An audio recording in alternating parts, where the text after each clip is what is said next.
Welcome, everyone. Today, we're going to delve into the fascinating and complex topic of panic disorder. Now, exploring it through the lens of emotional regulation and motivational psychology. This approach, my friends, this approach not only helps us understand what individuals with panic disorders experience, but also it sheds the light on a deeper understanding of that emotional and motivational underpinnings that influence their behavior and decision making.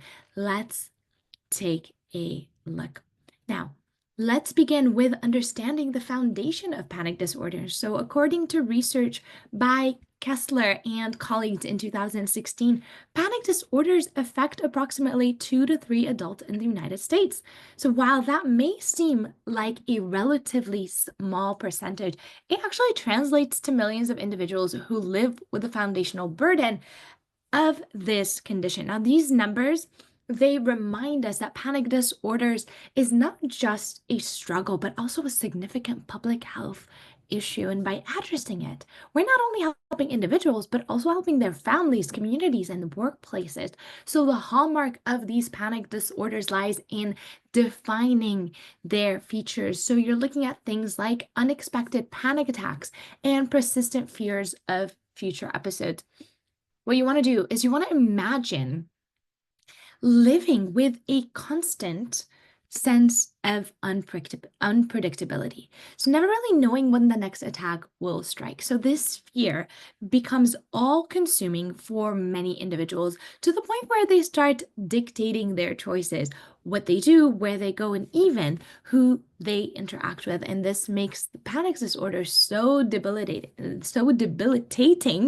It's not just the attacks themselves, but the persistent anticipatory anxiety that follows as a result. So the impact on individuals' quality of life and daily functionings cannot be overstated. Here we're looking at panic disorders that affect both the physical and the emotional aspects of a person's life. So many people find themselves avoiding these activities or places that they associate with their attack, leading to their social isolation and a diminished sense of freedom. And over time, this avoidance can spiral into more severe complications such as agoraphobia and or depression. Now, here, we are looking at three main aspects. We're looking at psychological mechanisms, we're looking at psychological implications, and we're looking for available treatments or treatment options for panic disorders. And now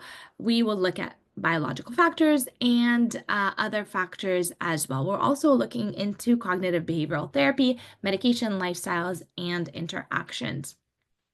Let's take this closer look. Now, to understand panic disorders, we must first examine the psychological process at play, particularly the role of systematic nervous system and the sympathetic nervous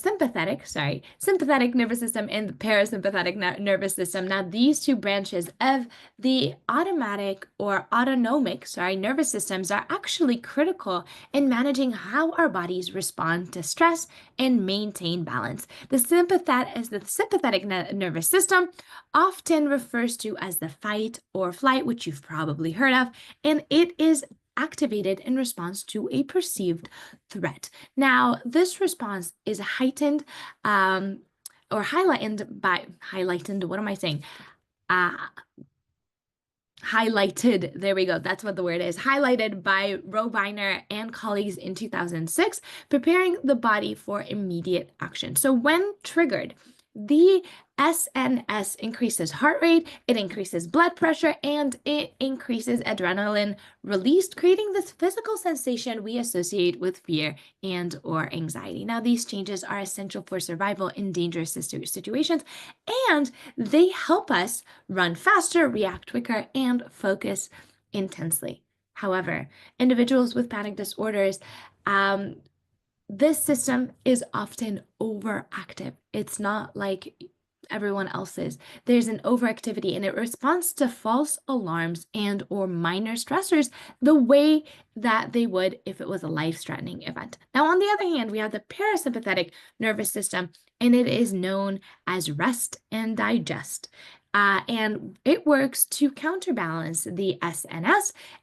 So after a stress response, the PNS helps the body recover by slowing the heart rate, reducing the blood pressure, and promoting relaxation so that the body could cool down. Now, for individuals with panic disorder, this system may not be actively or may not activate effectively. And so that leads to prolonged periods of heightened arousals and difficulty returning to a baseline state. And those are the things that would make them different. Now, we're going to look at understand more the neurotransmitters and the hormones, which really just act as a biochemical messenger for our brains and our bodies. Now, these substances are pivotal in shaping emotional, physical, and psychological experience of panic attacks. So really, let's start with key neurotransmitters involved in this disorder. The first thing that you see is serotonin, and it's often referred to as the mood regulator. Now, this neurotransmitter is crucial for maintaining emotional stability. Then we have the dysregulation of this serotonin level, and it's really is just associated with heightened anxiety. It's associated with irritability and emotional imbalance, all of which are just common when we're dealing with panic disorders.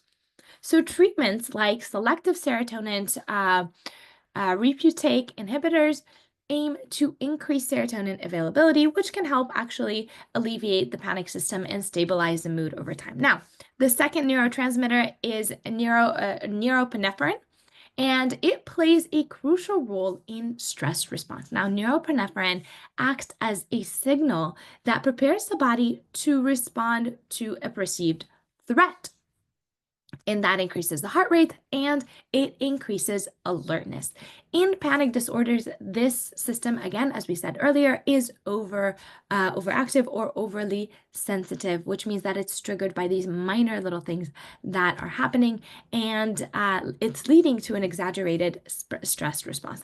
The third neurotransmitter we're looking at is gamma aminobutyric acid, which is a response for anxiety reduction. Now, think of the GABA as the brain's brake system for calming down overly active signals. Individuals with, an individual with actually panic disorder, GBA activity may be reduced. So leaving the brain in a hyper-aroused state and making it difficult to manage these anxieties. So you're looking at different medications that work with a GABA activity, offering this temporary relief from the acute symptoms. If you are taking hormones if you're tuning to if you're turning to hormonal influences, two key players stand out. We have cortisol, adrenaline, and adrenaline. There we go. Cortisol is often called the stress hormone, and it is released during period of heightened stress or fear. While cortisol is actually pretty essential for managing acute stress, chronic evaluations, and common in panic disorders, it can actually lead to long-term physical and emotional strains. Now, you want to look at if elevated cortisol levels that in a way that they contribute to the physical exhaustion and emotional hypersensitivity of many individuals with panic disorder experiences.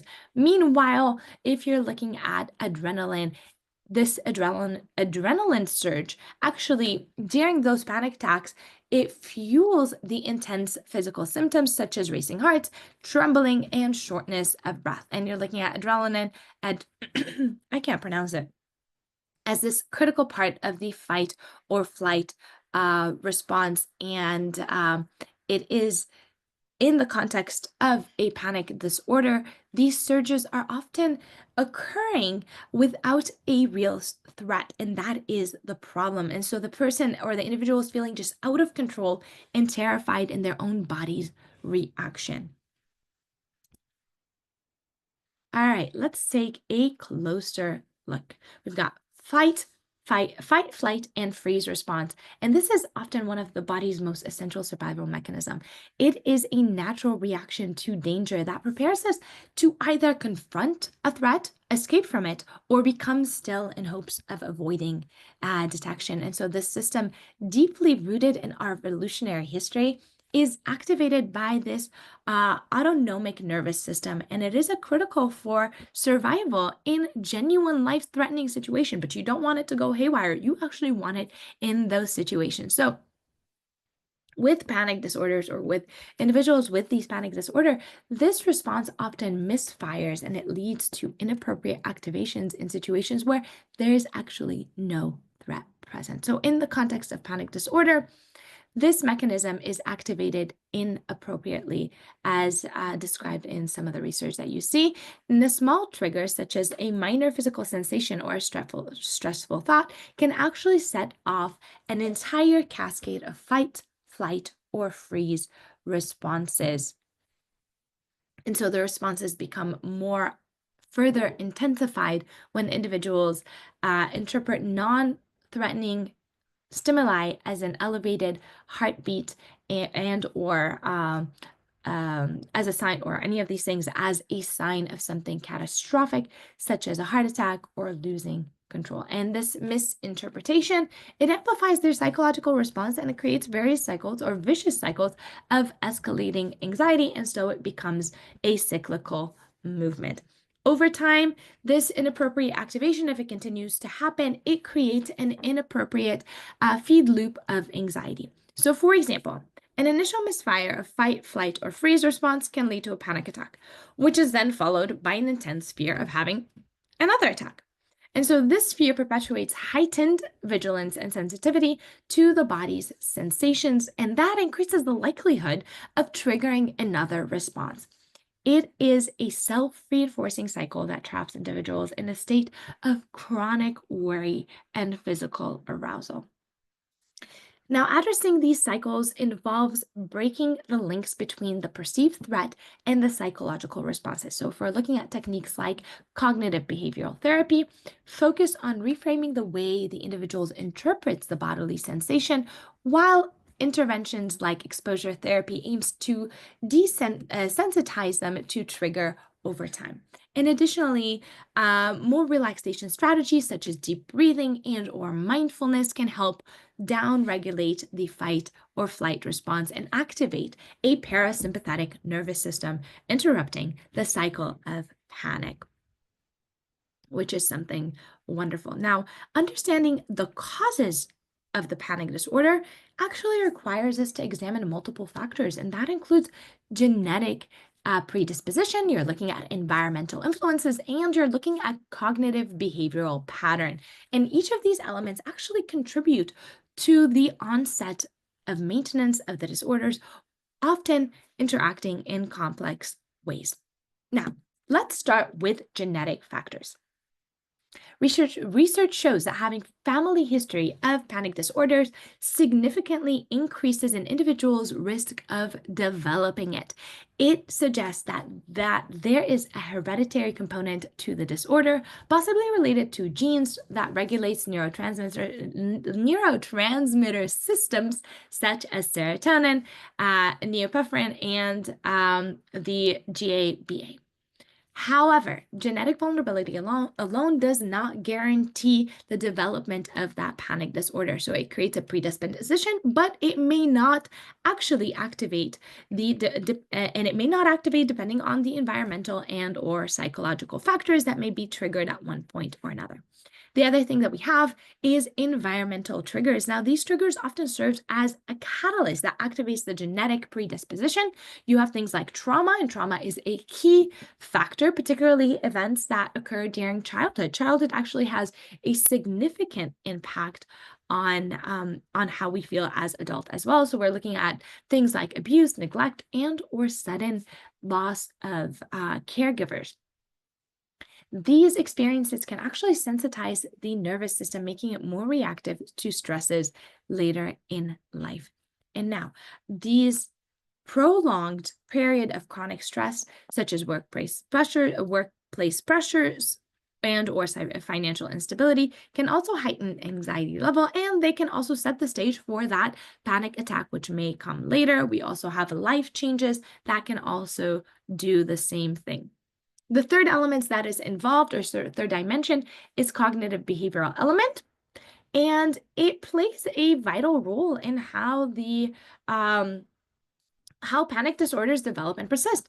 Now, one of the well-documented factors is catastrophic misinterpretation. And this occurs when individuals interpret normal bodily sensations such as racing heart or dizziness as a sign of catastrophic event such as heart attack or losing control. Now, these interpretations, they can trigger the fight or flight response, leading to a panic attack. Now, over time, this pattern actually becomes a learned response, and that's what we want to stay away from. The individuals begins to associate specific places, situations, or even internal sensations with panic, and that creates a cycle that of avoidance and heightened sensitivity, where the person does not want to be there and they don't want these as well.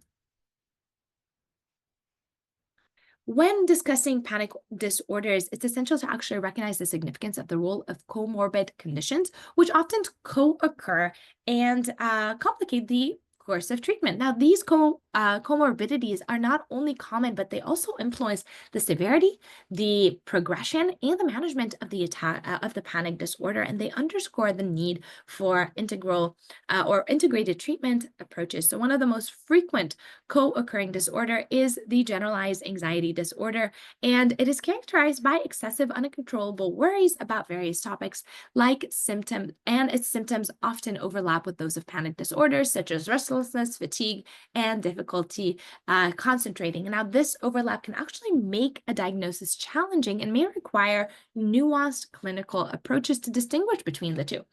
Now, additionally, the generalized anxiety disorder, it can amplify the anticipatory anxiety that individuals with panic disorders already experience, creating this cycle of heightened worry and panic.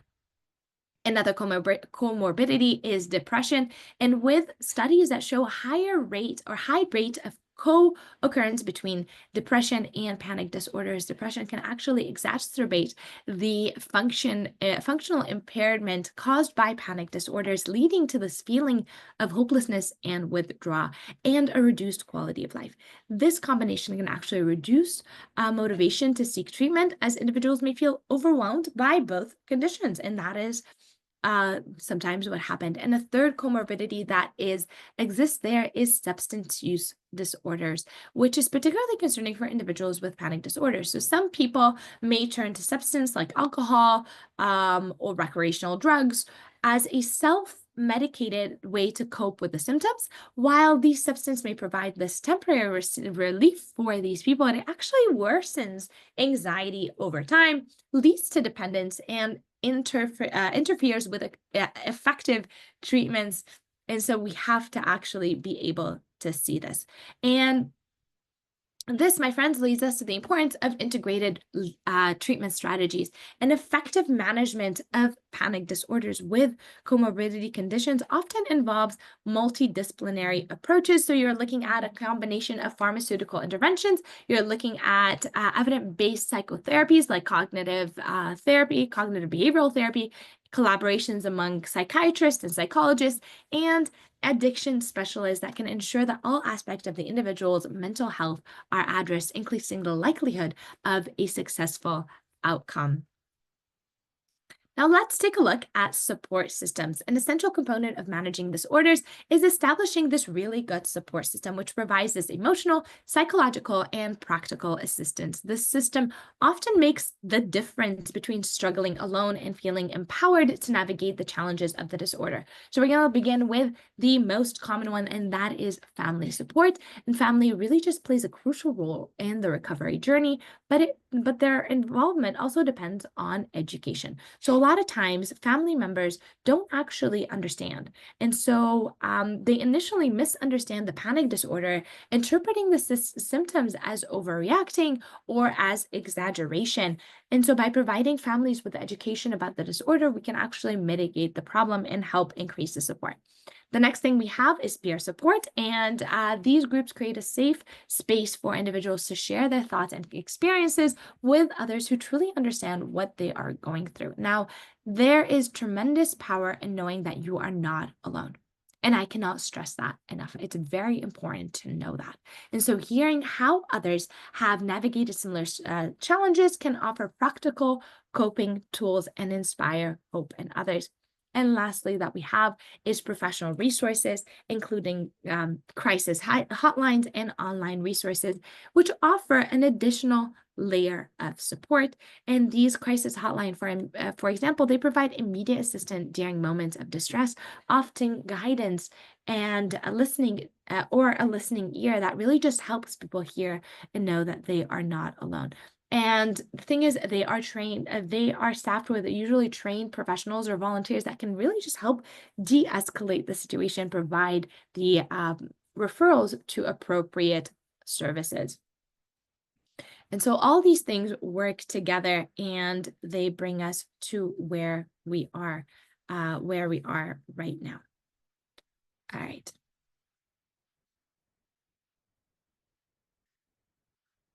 So the next thing we have, did I miss one?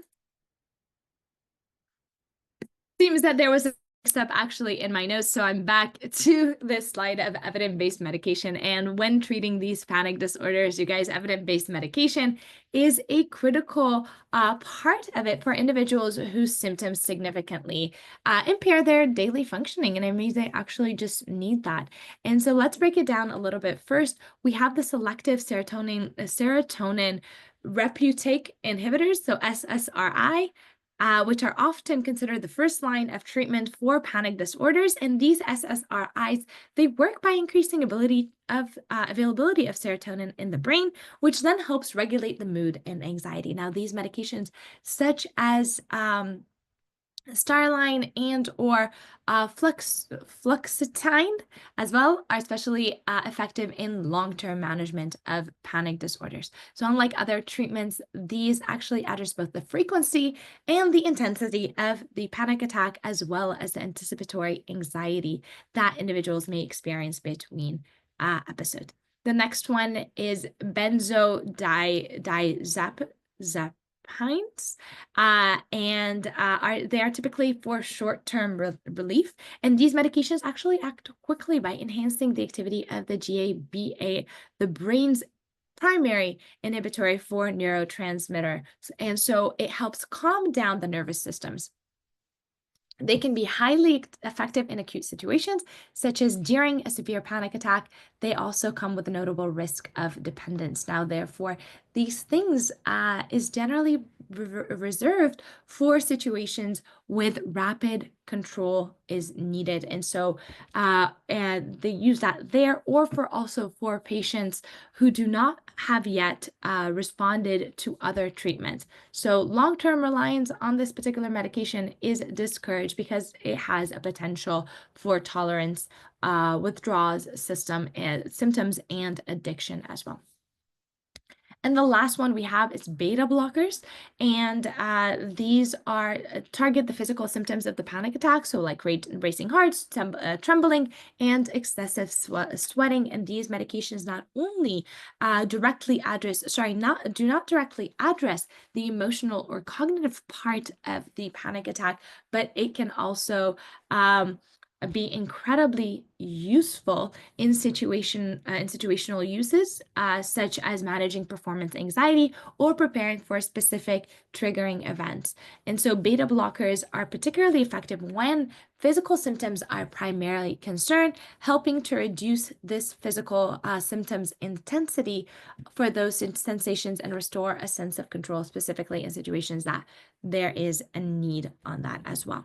And so the choice of medication is dependent on the individual's unique system, history, and treatment goals. But for many, medication is most effective when it's combined with psychotherapies. So you're looking primarily at cognitive behavioral therapy that really just helps address the underlying cognitive and emotional factors of the panic disorder. Now, the other slides that we missed earlier as well is this therapeutic approach. We're talking about therapeutic approach. We're treating panic disorders. It really just require malfaceted approach that addresses both the physiological and the psychological dimensions of the condition. So here we're looking at three different things. We're looking at cognitive behavioral therapy, we're looking at exposure therapy, and we're looking at mindfulness technique. So with cognitive behavioral therapy, it's widely regarded as the gold standard for treating panic disorders.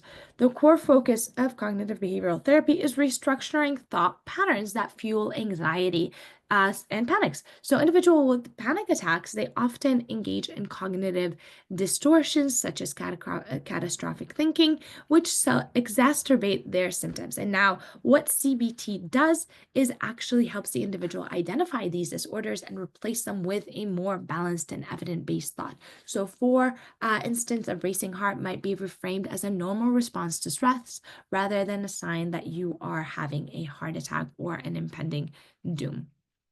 The next we have is exposure therapy, which is a technique designed to help individuals confront their fears in controlled and systematic ways. So many people with these panic disorders, they actually develop avoidance behaviors, such as avoiding certain places or activities that they associate with previous panic attacks. So exposure therapy uses systematic desensitization, where individuals are actually gradually exposed to their feared stimuli, starting with less anxiety-provoking situations and progressing to the more challenging things. And the third thing that we have is mindfulness techniques, and these are focusing on cultivating a sense of calm and present moment awareness. And though these techniques are particularly effective for individuals who struggle with anticipatory anxiety, the fear of when the next panic might occur. We're looking at things like relaxation techniques, which is progressive relaxation of the muscles or diaphragmatic breathing that helps activate the parasympathetic nervous system, and it counters the physiological arousal of the panic attack. And the present moment awareness through mindful exercises can reduce this rumination and increase resilience resilience to stress.